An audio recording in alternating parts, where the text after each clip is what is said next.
Pemirsa, pungutan wisatawan asing atau tourist levy dinilai belum berjalan secara optimal. Semestinya pemerintah melibatkan seluruh stakeholder untuk duduk bersama mencari solusi agar pungutan ini menyasar seluruh wisatawan asing. Pungutan wisatawan asing sebesar $10 Amerika Serikat telah resmi dilaksanakan sejak 14 Februari 2024.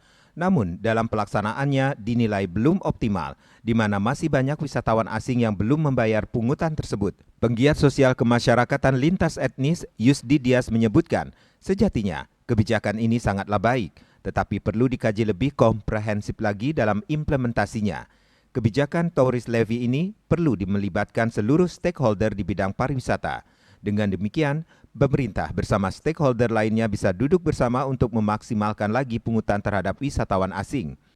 Kebijakan publik itu seyogianya sebaiknya juga melibatkan semua stakeholder yang ada agar kita bekerja bersama-sama, sosialisasinya cukup, kita sampaikan juga tujuannya apa begitu ya.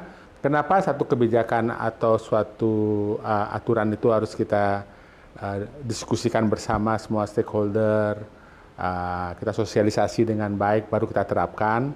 Segala sesuatu itu kita perhitungkan dari hulu sampai hilir adalah selain akan terjadinya akuntabel dan transparansi yang akuntabel, juga ada rasa keadilan. Jadi kalau kena semua gitu loh.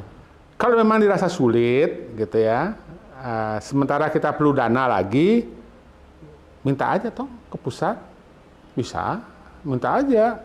Porsi kita lebih, karena kita adalah jendelanya Indonesia untuk menjaga kebudayaan di Bali, kan kita kan menghasilkan banyak dari pariwisata. Jadi kita perlu ada bantuan untuk bagaimana kita mengelola sampah lah, bagaimana menjaga adat budaya, begitu.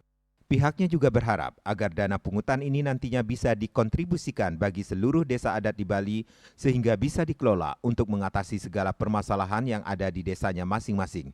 Andika, Bali TV.